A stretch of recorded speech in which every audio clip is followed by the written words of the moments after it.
वालेकुम। मेरा नाम डॉक्टर सुफ़ियान है और मैं आपको अपने चैनल डॉक्टर सुफ़ियान से तो मैं खुशामदीद कहता हूँ। उम्मीद करता हूँ कि आप सब खैरियत से होंगे। आज आपके लिए एक बेहतरीन टॉपिक लेके आए हैं कि जानवरों में इंडाइजेशन का इशू जो होते हैं, और ख़ास तौर पे जब अब सीज़न आ रहा है अभी, ये आगे ये जो न्यू न्यू चारा आ रहा है अभी, ये वीट स्ट्रा का जो न्यू अभी गंदम का सीज़न है। तो अभी गंदम के सीज़न में अभी ये वीट स्ट्रा आएगा।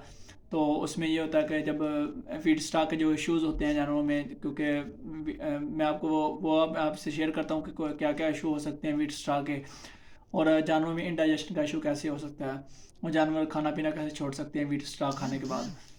तो बेसिकली होता ये है कि जब वीट स्ट्रा अभी ये ताज़ा ताज़ा जो भी नया चारा होता है, तो उसमें प्रोटीन कंटेंट बहुत कम होता है। स्पेशली जब वीट स्ट्रा भी ये हार्वेस्टिंग होगी, वीट की हार्वेस्टिंग होगी, तो उसके बाद वीट स्ट्रा आएगा।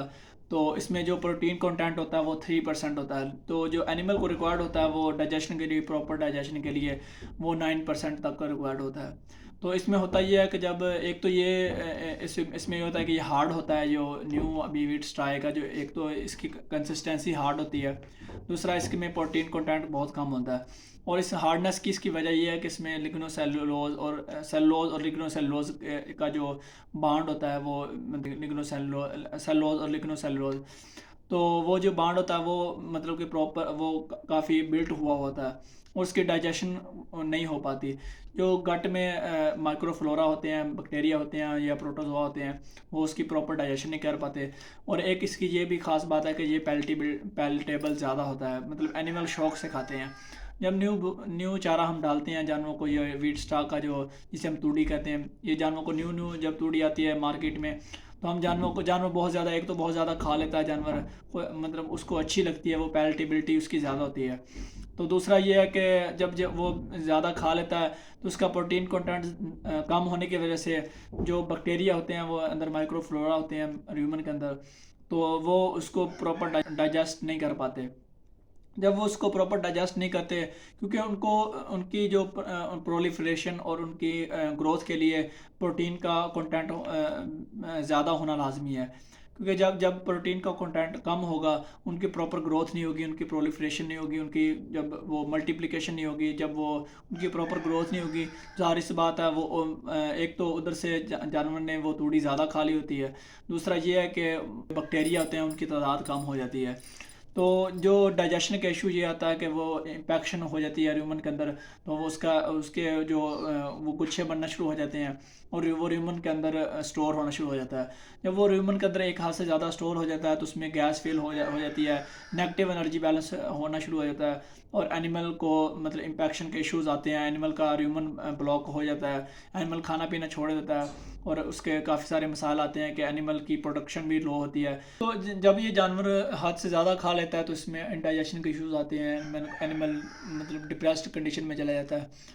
तो हम इस जो जो ये इशू है, इसको ओवरकम कैसे कर सकते हैं? तो इसको ओवरकम करने के लिए हम मुख्तलिफ मेथड यूज़ करते हैं। तो वो मैं आपसे शेयर करता हूँ कि कौन कौन से मेथड हैं, उसको हम यूज़ करके इसको मतलब इस जो बीमारी है इससे छुटकारा हासिल कर सकते हैं। तो इससे छुटकारा हासिल करने के लिए एक तो बेहतरीन हाल ये है कि आप जब जानवर को नया भूसा खिलाएं, वो जो आप टूड़ी वगैरह है, वो जब नई नई आए तो उसको स्लोली स्लोली खिलाएं, और दूसरे सब्ज़ चारे के अंदर मिक्स करके खिलाएं। कि तकरीबन पहले से जब पहला शॉट देना है जब, तो आपने उसको 25% उसकी तोड़ी हो और 75% उसका ग्रीन फोडर हो। तो उसके बाद जब आप नेक्स्ट आहिस्ता आहिस्ता उसको बढ़ाएं, 25 से 50 करने, 50 से फिर आहिस्ता आहिस्ता वो आधा आधा आधा ग्रीन फोडर हो और आधा वो वीट स्ट्रा हो, तो ये आधा आधा खिलाएं। और दूसरी नेक्स्ट जो इसकी जो प्रोटीन कंटेंट बढ़ाने के लिए आप एक ये भी कर सकते हैं इसको, कि इसका मोलासिस के साथ इसको वो मोलासिस का इसके साथ रिएक्शन करवा दें। मोलासिस में ये है कि आप इसका एक वंडा तैयार हो जाएगा। ये इंशाल्लाह एक नेक्स्ट वीडियो बनाएंगे प्रॉपर के मोलासिस के साथ आप इसका वंडा कैसे तैयार कर सकते हैं। तो मैं आपको ये थोड़ा सा ओवरव्यू दे देता हूँ कि आपने ऐसे करना है कि तूड़ी जो है उसके ऊपर जो मोलासिस और यूरिया खाद है उसका स्प्रे कर देना है, और उसको कुछ दिन तक आपने 1 महीना तक उसको बंद करके रख देना है। तो उसकी जो प्रोटीन कंटेंट है वो बेहतर हो जाएगा, मतलब 3 से अब उसका 9 प्रोटीन कंटेंट हो जाएगा। तीसरे नंबर पे आप उसको ऐसे कर सकते हैं कि उसको इसकी डाइजेस्टिबिलिटी बढ़ाने के लिए आप उसको रात को ऐसे करें कि जो तूड़ी वगैरह है वो उसको भिगो कर रख दें और सुबह उसको जानवरों को डाल दें। और चौथे नंबर पे ये है कि आप उसको जो माइक्रोफ्लोरा है उसको उसकी तादाद को बेहतर कर सकते हैं। इसमें माइक्रोफ्लोरा में जो उसकी तादाद है उसको बेहतर करने के लिए आपके पास दो मेथड होते हैं। एक होता है प्रीबायोटिक और एक प्रोबायोटिक होते हैं। ये दो टर्म अलग अलग टर्म हैं, प्रीबायोटिक और प्रोबायोटिक। प्रीबायोटिक बेसिकली जो प्रोबायोटिक होते हैं वो बेसिकली उसको आप ऐसे अपने जहन में याद रख सकते हैं कि प्रो प्लेयर कि वो जो माइक्रो ऑर्गेनिज्म है उनको हम आर्टिफिशली जानवरों को खिला देते हैं यीस्ट की फॉर्म में। जो इसकी मेरी एक अलग वीडियो भी है इस पे यीस्ट के, वो अभी आप देख सकते हैं। तो जो यीस्ट होती है उसमें प्रोबायोटिक जो होते हैं उनको हम वो एक आर्टिफिशली माइक्रो ऑर्गेनिज्म होते हैं। उसमें उसमें माइक्रोफ्लोरा के वो काट के अंदर इंटर कर देते हैं हम। वो एनिमल को ओरली भी पिला सकते हैं और इंजेक्ट भी कर सकते हैं।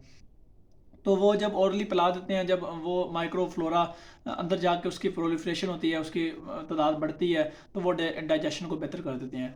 दूसरा ये है कि प्रीबायोटिक का मतलब ये है कि वो उनकी खुराक को बेहतर करना। तब हम प्रोटीन कंटेंट जैसे वो उसमें व्हीट स्टार में प्रोटीन कंटेंट कम होता है, तो हम उसको व्हीट स्टार के साथ हम उसको प्रीबायोटिक दे दें। जब प्रीबायोटिक देंगे तो उनकी प्रोटीन की जो डेफिशिएंसी है वो पूरी हो जाएगी, तो वो अपना बेहतर काम कर सकते हैं। तो ये था आज का। उम्मीद करता हूँ कि आपको मेरा वीडियो आज की वीडियो अच्छी लगी होगी। दुआओं में याद रखें, 5 वक्त की नमाज अदा करें। अस्सलाम वालेकुम।